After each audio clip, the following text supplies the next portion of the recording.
Hi guys. So I'm feeling a little bit under the weather today, so I thought it would be kind of a good day to just sit down and talk to you guys. I actually said I was going to make this video a while ago and things just got crazy, and also I couldn't really figure out what to say.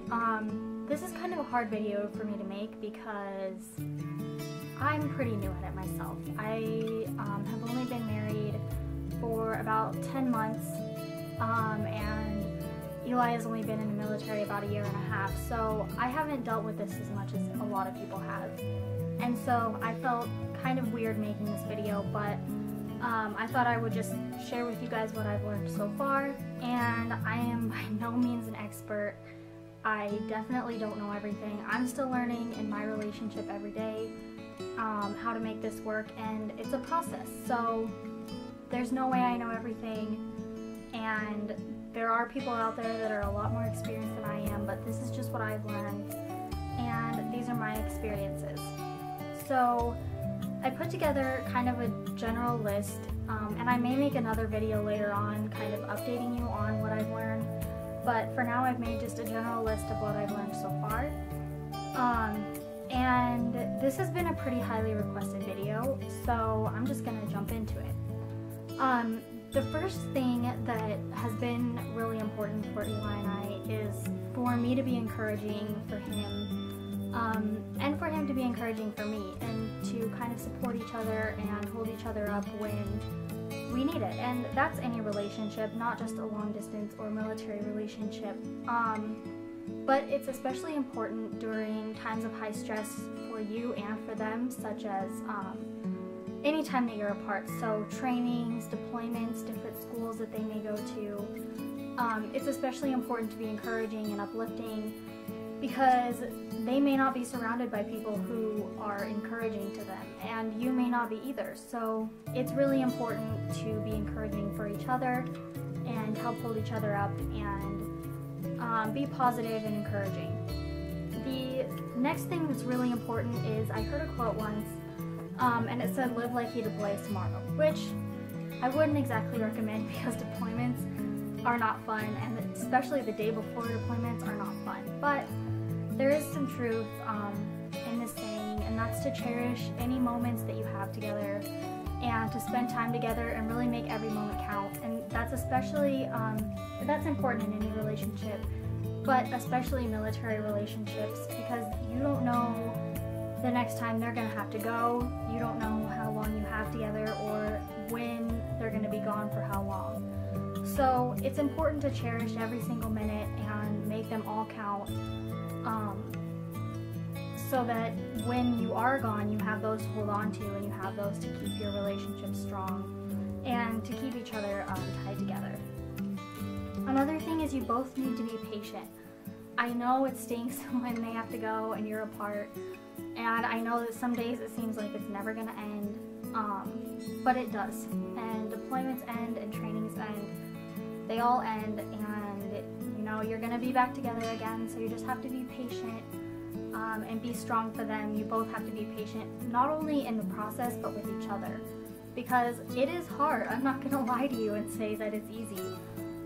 Deployments are hard, and being away from each other is hard, whether it's a week or 10 months, it's not easy. So you need to be patient with each other as you learn and grow and go through everything together, and that's really going to help you. And another thing is fight for your relationship and for each other against all odds and anything that could come your way. I mean, you're going to face a lot of things that normal couples don't have to go through. And there's going to be times when you want to give up, and it's going to be really hard. But you need to fight for your relationship if you're serious about it, and you need to fight for each other and defend each other, and you need to fight and make it work. So another thing that's helped Eli and I a lot is to try to find ways to make things feel normal when you're apart. So whatever you do that's normal, we watch movies a lot. So we found a way where when he's deployed right now, we can watch movies on Skype, and we have movie dates. So that's helped us a lot to kind of keep things more normal and make things feel not so, like we're not so far apart. Like we can still share the things we do when we're together. Maybe you can write each other long messages on Facebook or emails. Maybe that's something that makes it feel normal for you. Or Eli's had me send a picture of myself every day that he's been deployed, and that feels normal for us. So anything to make you feel more normal or more connected is really important, and that will help you out so much. This next one is a really big thing, and it's not easy. You guys need to be able to and not be afraid to talk about anything, even the tough things. And the nature of military and long distance relationship, there are some tough issues that you're gonna have to talk about.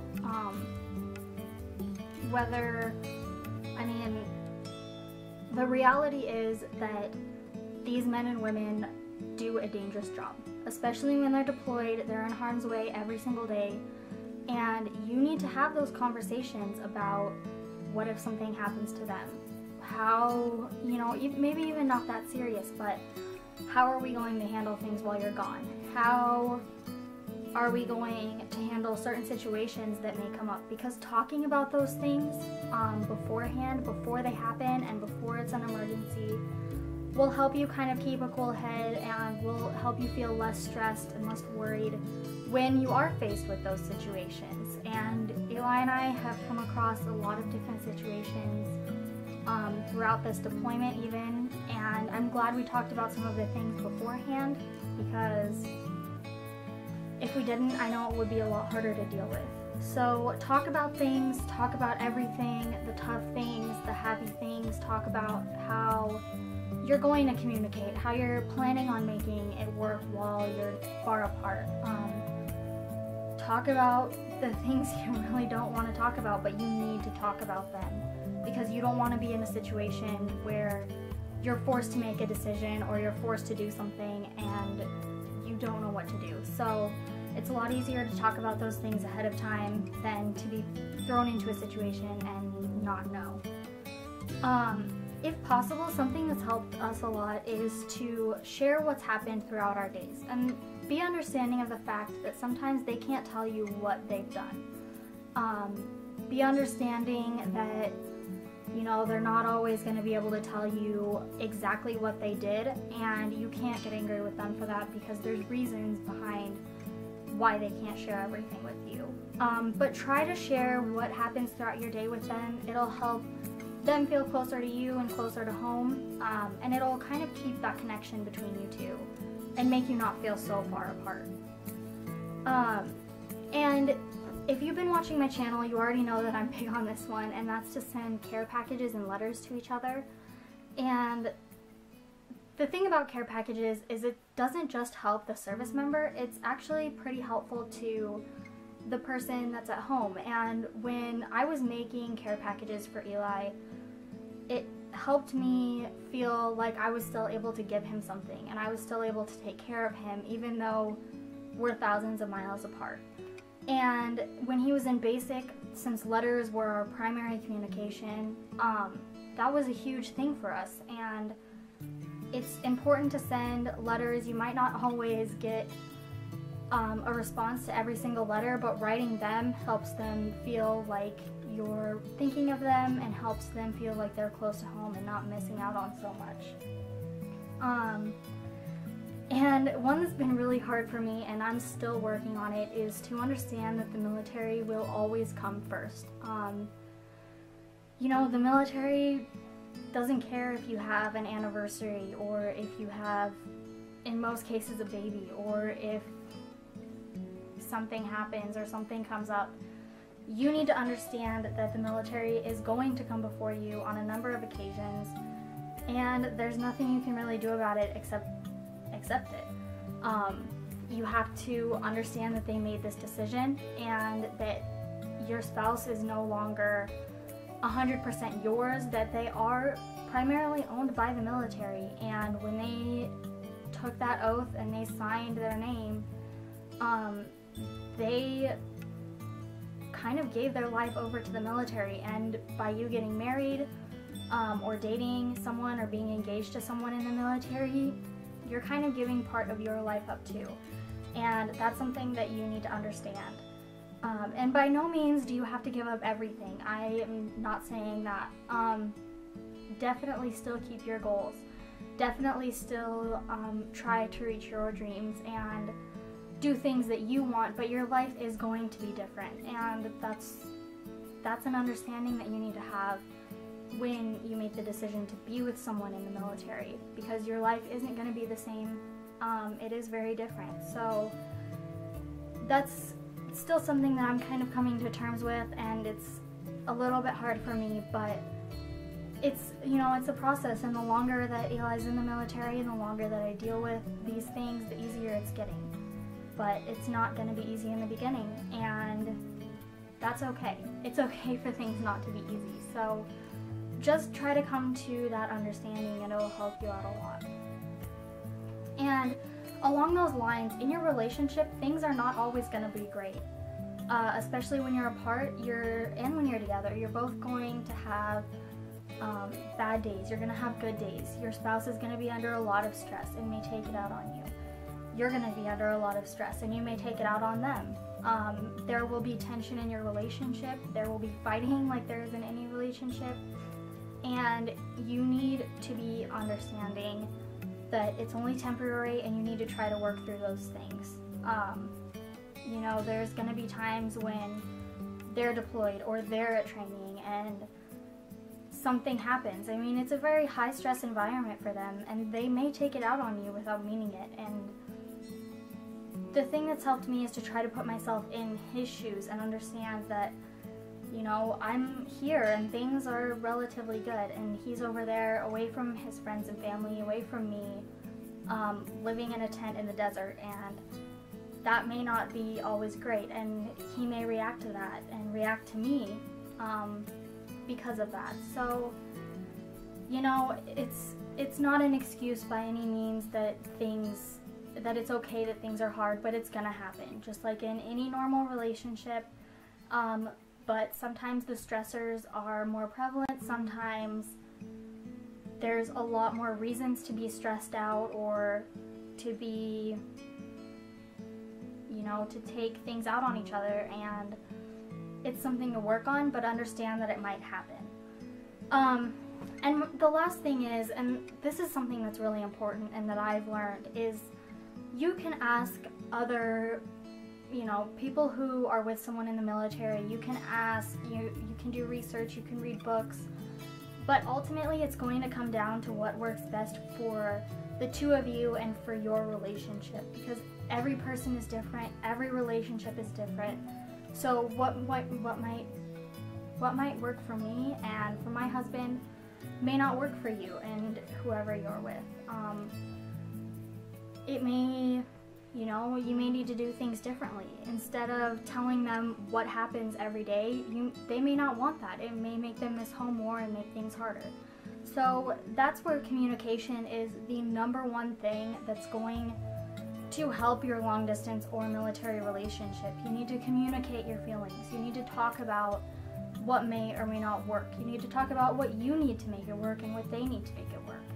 And, you know, it's not going to be the same for everyone. So it's hard to make a video giving universal tips for every single person, because it's not going to be the same. And, you know, there's going to be things that even over the course of your relationship, maybe they used to work and now they're not going to work anymore. So you guys need to talk and you need to communicate, and that's in any relationship, whether you're living in the same house 100% of the time, whether you're apart for 15 months, you're going to have to communicate. And that has, you know, through all of the ups and downs of deployment, through basic and getting married and moving in together, that has been the thing that's kept our relationship strong. And, you know, sometimes it's hard to put into words what you need, but you have to try for the sake of your relationship.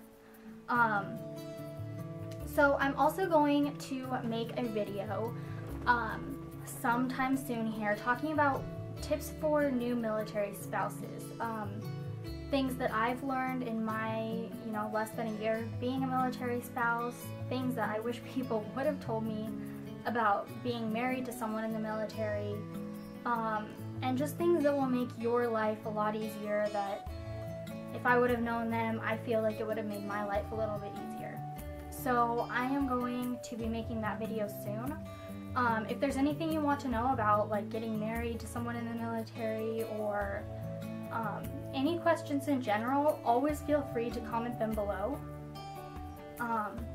And I will do my best to answer your questions and give you some tips about getting married young. I was married a little bit after my 18th birthday, so I know it's a challenge, I know it's tough, and people are going to give you positive and negative comments. If you want any, my experience about being married young, any tips about getting married, the process that you have to go through once you're married to someone in the military, feel free to leave any of those questions below, or let me know that you want to see a video like that. And I will be sure to make that for you, and of course any other video ideas that you have, feel free to leave them below. So I hope this helped you out. I know it was kind of a long video, but I don't want to cut you guys short on any of the things that I felt are important to talk about and that I feel will help you in your relationship moving forward. So please leave any questions, comments, video ideas below. Make sure you give this video a thumbs up. And if you're not, please subscribe to my channel. And, I wish you the best of luck. It's not an easy journey, but it is 100% worth it if you stick with your partner in, the journey that you're going to be going through. So, good luck, you guys. I'll see you next time. Bye.